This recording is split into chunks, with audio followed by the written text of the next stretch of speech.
Lo siento, pero es así.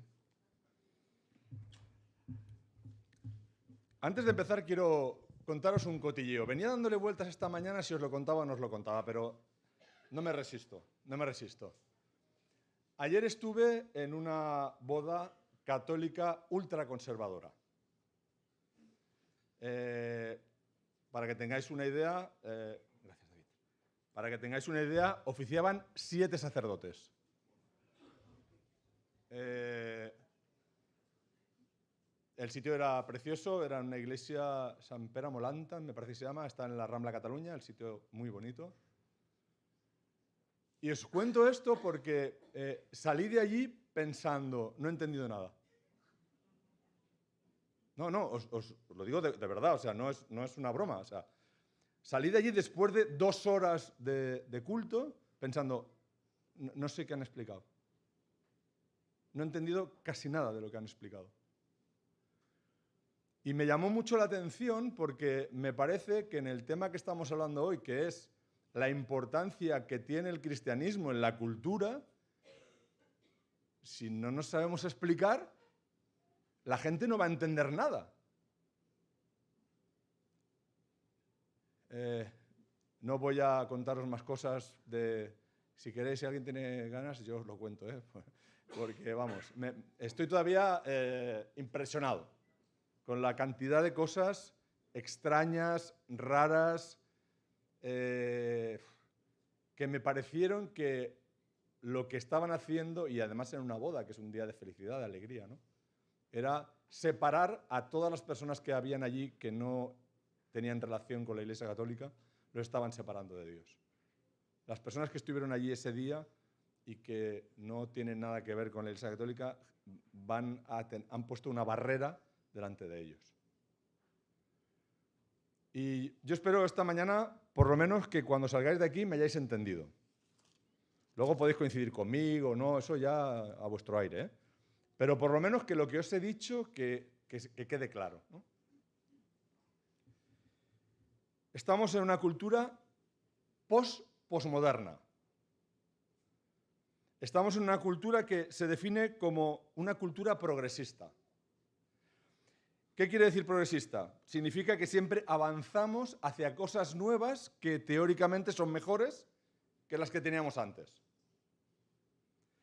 Se supone que favorecen la libertad del individuo, su bienestar. Y para eso, una de las cosas que pasa es que la figura de Dios se empequeñece. ¿Por qué? Porque Dios es un ser supremo que tiene unas normas. Y si no cumples las normas, mal. Si no cumples las normas, no eres una persona aceptable. Esto no interesa. Yo quiero ser aceptable, pero con mis normas. Lo que queremos es una filosofía donde mi libertad acaba donde empieza la de los demás. Pero esto es aceptable si no va contra nadie. ¿Me vais siguiendo hasta aquí? Esto es la cultura que tenemos ahora. Esto es una cultura pagana, ¿no? Una cultura sin Dios. Y como esa cultura tiene bastantes agujeros, empiezan a engañarnos con muchas cosas. Eufemismos. Quiere decir que la verdad ya no es una sola, sino que es interpretativa. Un ejemplo muy sencillo y muy claro. Un feto de un bebé no es un ser humano. Hasta no sé qué semana no es un ser humano. Por lo tanto, puedes abortar y no es un asesinato.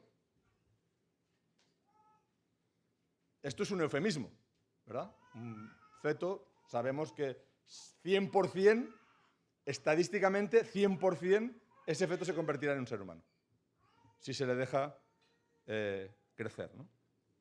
Al disminuir la figura de Dios, crece la figura del hombre. Un hombre que habéis oído que muchos filósofos dicen que es un lobo para el propio hombre, ¿no? Un hombre que lo que pretende es autovivir mejor a costa de quien sea, aunque sea otras personas. Pero este hombre cada vez este ser humano, cada vez está más empoderado y se considera más capaz de tomar decisiones y toma decisiones que nos dice que son buenas. Voy a poner otro ejemplo que creo que es muy claro. Desde hace unos años ha aparecido una filosofía de defensa de la mujer. Queremos que tenga más poder de decisión, la estamos ayudando a que llegue a cargos más relevantes. Hemos buscado elementos que se llaman de discriminación positiva para que tenga un acceso más fácil a los puestos de poder. Perseguimos a los maltratadores, tenemos teléfonos de denuncia que además no aparecen en el listado de teléfonos cuando llamamos para proteger a esas personas. Tenemos casas de acogida para mujeres maltratadas, tenemos programas de protección para mujeres vulnerables, hasta ha aparecido el término micromachismo, que significa que hacemos algunas cosas pequeñitas que pueden ser ofensivas para las mujeres. Bueno, todo esto lo que nos da la sensación, lo que nos hace pensar es que la situación de las mujeres en general ha mejorado. Hemos hecho muchas cosas como sociedad para que la situación de la mujer mejore. Bueno, casi no tengo que explicaros lo que está pasando, solo tenéis que ver las noticias o leer los periódicos o seguir lo que nos está pasando, ¿no? Tenemos cada vez más datos de mujeres asesinadas por sus parejas o sus exparejas, más datos de mujeres violadas, ha aparecido el fenómeno de las manadas, hasta en menores. Los nuevos estilos de música cosifican claramente a la mujer. La moda cosifica a la mujer. Creo que todo lo que está haciendo la sociedad no sirve, porque según mi criterio, es mi criterio, el problema está en el corazón del ser humano. Si no se trabaja el corazón del ser humano, las leyes, las normas, los estados no pueden proteger a la mujer ni a nadie. No quiero alargar esta introducción, creo que estamos en una sociedad que no solo ha echado a Dios de su entorno, sino que además está interesada en que el cristianismo tienda a ser cada vez más irrelevante. Se han incluido dentro de la definición de cristianismo un montón de sectas, un montón de tendencias filosóficas, grupos en general, que desde nuestra perspectiva no nos parecen demasiado cristianos. Esto seguramente Manel nos podría dar un recetario de toda esta historia, ¿no? Sirven para emborronar el verdadero cristianismo. Sectas tan simples, tan claras como los testigos de Jehová se llaman ahora testigos cristianos de Jehová. Creo que podemos concluir sin temor a equivocarnos que la filosofía cristiana de los seguidores de Cristo no encaja en esta sociedad, no encaja en esta cultura, no tiene cabida. Jesús nos avisa, dice, vosotros no sois de este mundo. Pero esto ya pasa hace mucho tiempo y pasa de maneras diferentes. Cuando yo era un niño, y de eso también hace mucho tiempo, Ángel, no te preocupes, hace tiempo también, éramos muy pocos cristianos protestantes en la sociedad española, probablemente menos del 1%. Era una sociedad claramente católica, donde era más importante la liturgia que la espiritualidad. Éramos los raritos, éramos los hermanos bastardos, éramos los disidentes. Teníamos asignatura de religión y en mis notas, en una gran nota grande, ponía exento. Pero era más como un insulto, ¿no? Mi padre siempre me decía, seguramente tú eres el único protestante que conocerán la mayoría de las personas que te rodean. Lo que tú hagas, lo que tú digas, será lo que ellos identificarán como son los protestantes en España. Porque no conocen otro. Tú serás el ejemplo que van a tener para identificarnos. Ten cuidado. Porque si tu ejemplo es malo, estarás haciendo que la visión de todo el pueblo protestante sea mala. Tenlo en cuenta. Esto me ha acompañado hasta ahora porque continúo encontrándome personas que cuando les cuento que soy creyente me dicen, hombre, es el primero que conozco. Seguimos estando en la misma filosofía. Y vamos a leer el texto, 1 de Pedro 4.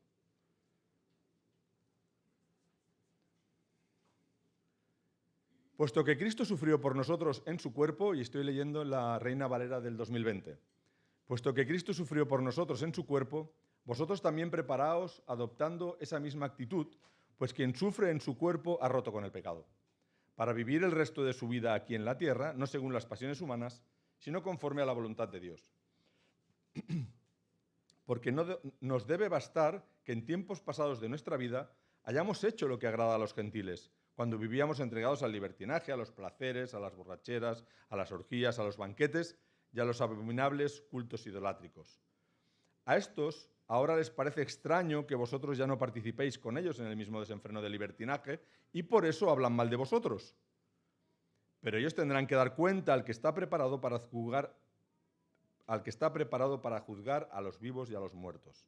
Pues por eso precisamente también ha sido predicado el Evangelio a los muertos para que sean juzgados en su cuerpo, según criterios humanos, pero vivan en el Espíritu según Dios. El fin de todas las cosas se acerca. Sed pues sensatos y velad en oración, y ante todo tened entre vosotros ferviente amor, porque el amor cubrirá multitud de pecados. Practicar con amor la hospitalidad los unos a los otros sin murmuraciones, cada uno según el don que ha recibido. Ponedlo al servicio de los demás entre vosotros mismos, como buenos administradores de la variada gracia de Dios.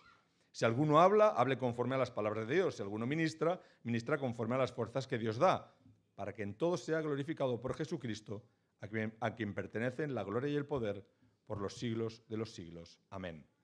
Luego haremos una reflexión de la última parte de este capítulo. Pero Pedro empieza diciendo que Cristo sufrió y vosotros también vais a sufrir. Es un inicio un poco chungo, ¿eh? O sea, no es muy halagador. Pero él dice, Jesús fue maltratado.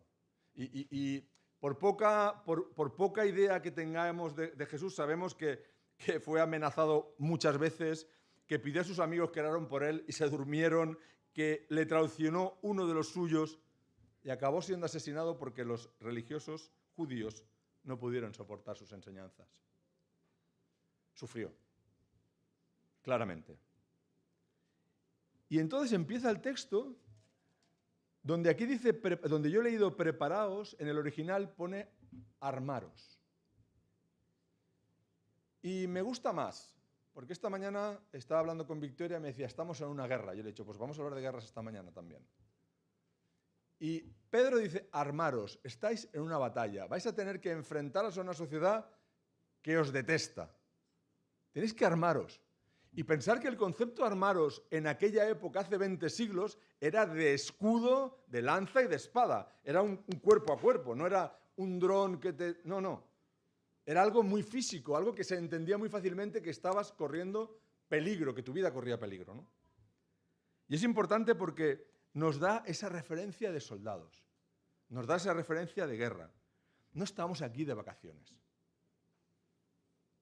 Si tú crees que los cristianos que estamos de paso hacia otra vida, lo que es este tiempo es un tiempo de vacaciones, te has equivocado.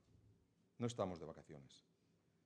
Estamos en una batalla espiritual importante, en una batalla intelectual importante, donde nuestra creencia, donde lo más íntimo de nuestra esencia de ser humano están en peligro. Y dice el doctor Martin Lloyd-Jones, no darse cuenta de que está uno en conflicto solo significa una cosa, y es que estás irreparablemente derrotado. Si tú no te sientes en conflicto, es que has aceptado que las cosas están bien, que ya te vale como están. No es el concepto, por lo menos no es el concepto bíblico. Si he decidido vivir conforme a la voluntad de Dios, es que ya no me vale lo que mi cultura dice. Esto es una decisión tuya. Si tú dices que has decidido vivir según los preceptos de Dios, esta cultura no te vale. Quizá te valió en el pasado, pero ahora ya no. Y da Pedro una serie de ejemplos que no vamos a entrar, ¿no? Y habla de borrachera. Seguramente eran los problemas que tenían las personas a las que iba dirigida la carta, ¿no? Pero cabe cualquier cosa que vosotros le queráis poner aquí, ¿no? Cualquier cosa indigna que os parezca que tenemos una sociedad cercana. Y no hablo de cosas graves, ¿verdad? No hablo de asesinar, ¿verdad? Porque entonces llegaremos a la conclusión de que somos buenas personas. Y no lo somos. Bueno, quizá yo sí, pero vosotros no. No lo somos. No lo somos. Creo que muchos de nosotros nos hemos encontrado en situaciones en las que no hemos querido participar de cosas que nos parecían incorrectas. Por lo menos desde nuestra perspectiva. Y eso ha hecho que hablaran mal de nosotros.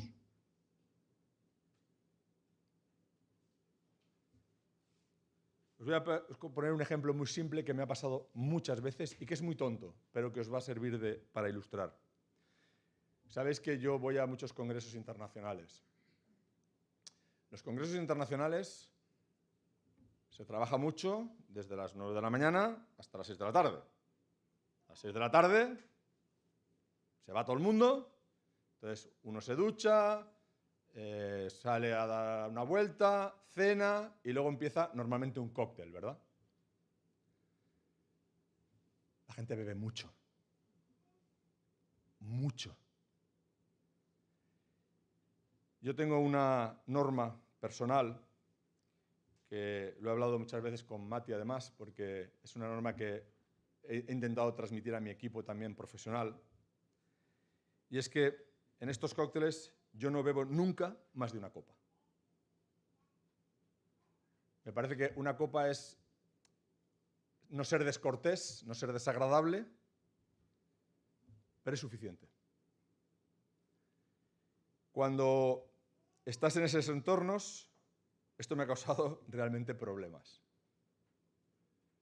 La gente más cercana me ha llamado de todo cariñosamente, la gente más lejana me ha dicho que no quiero tal, que sí, creo que soy mejor que los demás, que bueno, he tenido muchos problemas, ¿no?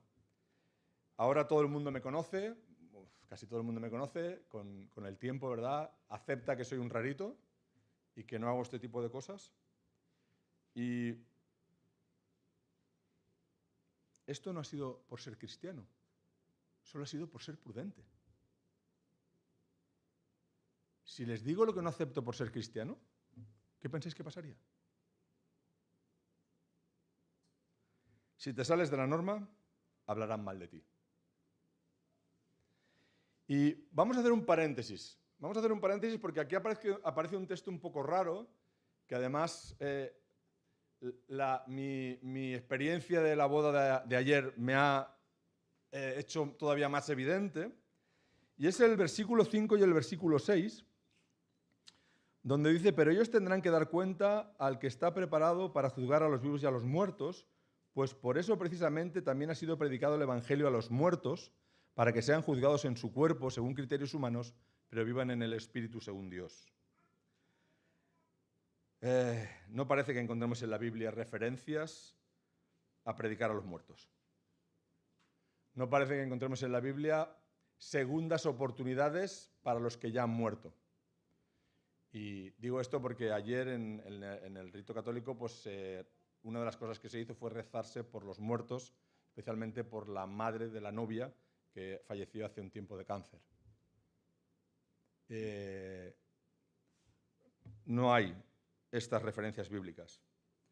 No encontramos textos que apoyen esta tesis. La opinión más generalizada entre los eruditos, y voy a citar a un jesuita, que ya es curioso, voy a citar a un jesuita que se llama R. Franco, dice: para la primera generación cristiana que contaba con la venida inmediata de Cristo, la muerte de algunos cristianos era un verdadero problema. Y si alguien tiene interés en esto, podéis ir a 1 de Tesalonicenses 4:13 y siguientes, que os aclarará un poco más la situación. Pero aun a aquellos cristianos que no han visto la segunda venida, no se les ha predicado inútilmente el Evangelio, sino que ha sido con la finalidad de que, condenados en opinión de los hombres en su vida, vivan a los ojos de Dios en vida eterna. Os lo resumo. Algunos pensaban que si siendo cristianos habían muerto antes de la segunda venida, no irían al cielo. Y Pedro dice, mirad, esto no va así. Esto no va así. Ellos tenían una idea de inmediatez, de que la segunda venida era enseguida, ¿no? Y han pasado 20 siglos. Y fijaos que dice el versículo 7, el fin de todas las cosas se acerca.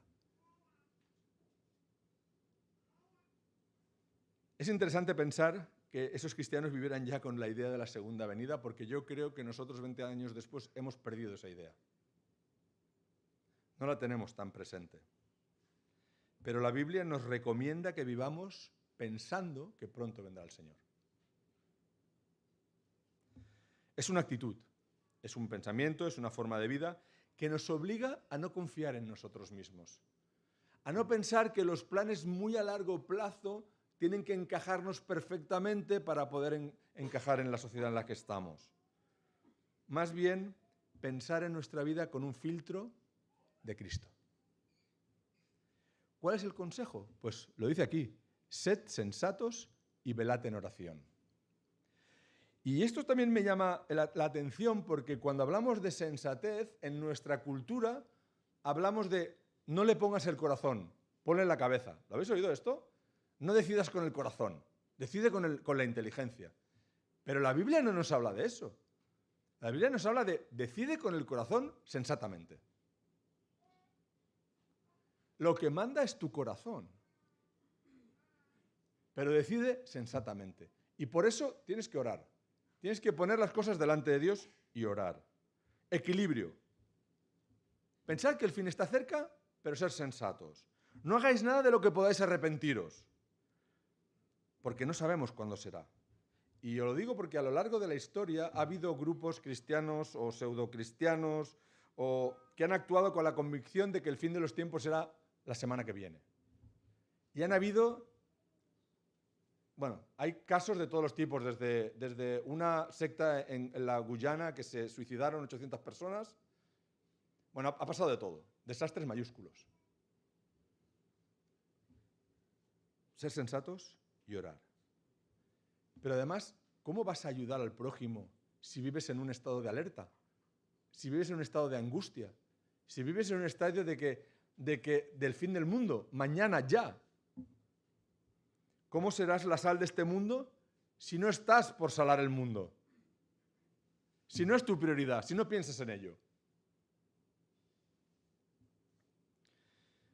Dice el versículo 8 y el versículo 9, ante todo, tened entre vosotros ferviente amor, porque el amor cubrirá multitud de pecados. ¡Qué grande! El amor cubrirá multitud de pecados me hace pensar cuál es mi actitud con aquellos que me persiguen. Entiéndase perseguir en el sentido más bajito, ¿no? Que no están de acuerdo conmigo, que me excluyen, que me maltratan psicológicamente. Quizá no podré tener la misma intimidad que tenía con mis amigos que no son cristianos, pero quiero vivir a su lado. Quiero compartir con ellos. Quiero intentar ayudarles. Quiero intentar hablarles del Evangelio. Quiero intentar ser sal para ellos.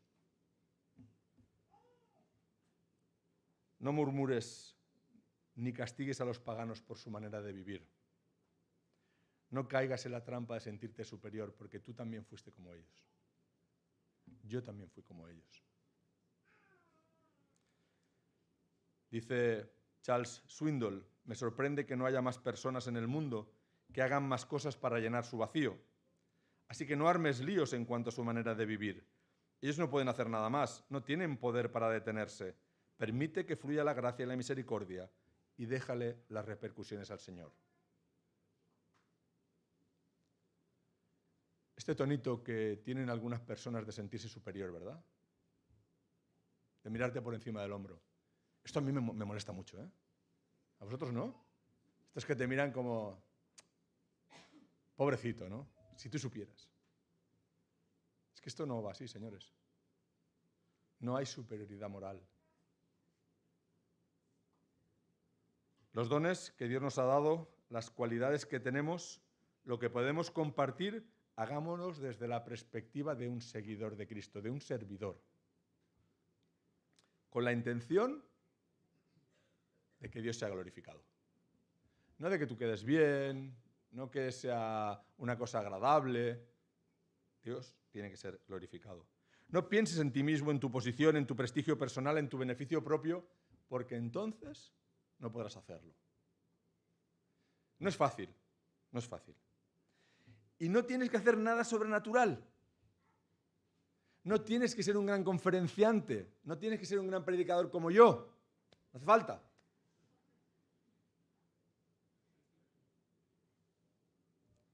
No hace falta.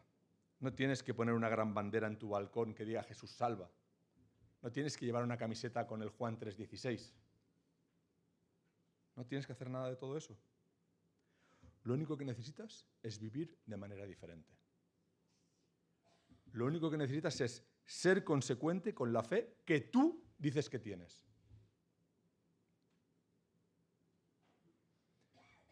Y si no eres capaz, pues tendrás que corregir. Y si no eres capaz, tendrás que decir que no eres seguidor de Cristo. No puedes decir que eres seguidor de Cristo y vivir como a ti te da la gana. No puede ser. Tienes que tomar tus decisiones. Y Pedro avisa, dice, si decides hacer esto, llegará sufrimiento. Estamos ya en el versículo 12. Amados, no os sorprendáis de la tremenda prueba de fuego que os ha sobrevenido como si fuera algo insólito. Al contrario, alegraos de participar en los sufrimientos de Cristo para que cuando su gloria se revele, también os gocéis en triunfo. Dichosos si sois insultados por el nombre de Cristo. Eso quiere decir que el Espíritu de gloria, el Espíritu de Dios, reposa sobre vosotros. Ciertamente, por lo que respecta a ellos, Él es blasfemado, pero por vosotros es glorificado. Así que ninguno de vosotros padezca como asesino, ladrón o malhechor, o por ser codicioso de los bienes ajenos. Pero si alguno padece por ser cristiano, que no se avergüence, sino que glorifique a Dios por ello. Ya es tiempo de que el juicio comience por la casa de Dios, y si primero comienza por nosotros, ¿cuál será el fin de aquellos que no obedecen el Evangelio de Dios? Y si el justo con dificultad se salva, ¿qué pasará con el malvado y el pecador?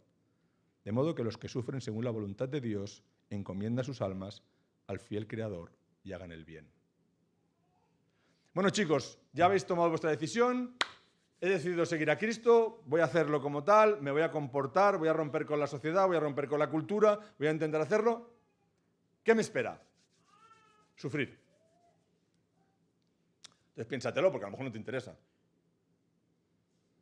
A lo mejor no te interesa. No digas que no te hemos avisado. ¿Verdad? Podría decir Pedro, no, te he avisado. No te esperes otra cosa, te estoy avisando. También os digo una cosa, si vivís en este país, no sois mártires. Porque algunos tendemos a magnificar las cosas que nos pasan, ¿verdad? Es que claro, en el trabajo, como soy cristiano, me miran mal, no me dejan crecer, me fastidian. Solo vivimos en un mundo extraño para nosotros y que no nos entiende. Solo tenemos ciertas dificultades. Los mártires mueren por el Evangelio. Hoy, en este mundo, hay personas que mueren hoy, personas morirán por ser cristianas. Eso es un mártir.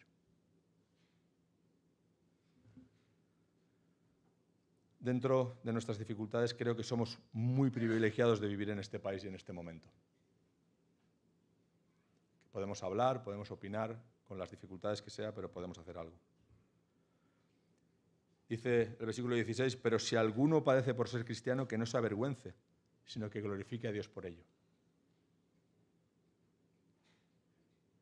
Y luego dice, hombre, parece que lo dice como de pasada, ¿no? Dice, hombre, espero que ninguno de vosotros padezca como asesino, ladrón o malhechor o por ser codicioso de los bienes ajenos. Dice, a ver, no nos hagamos líos tampoco, A ver si vas a ser un chorizo Y vas a decir que este se meten contigo. Hombre, claro, eres un chorizo, macho.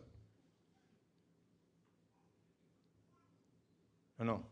Él dice, ojo, o sea, estamos hablando de sufrir por ser cristiano.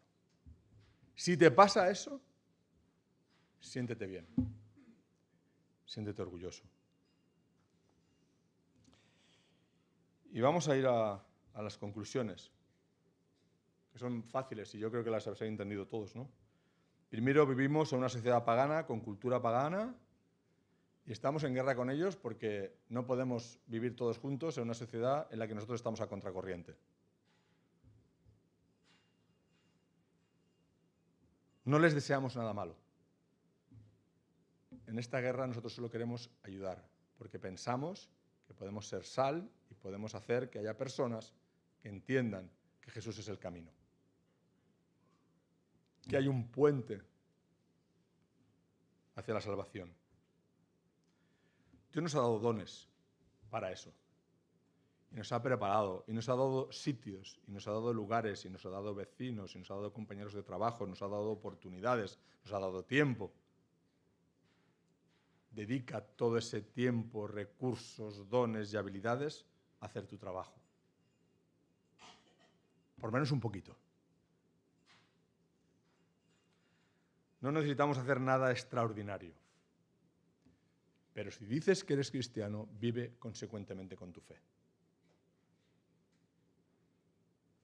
Si no vives consecuentemente con tu fe, modifica. Y si no modificas, no digas que eres cristiano.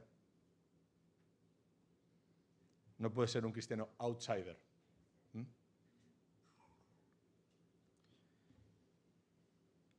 La buena noticia es que esto tiene unas consecuencias y es que sufrirás.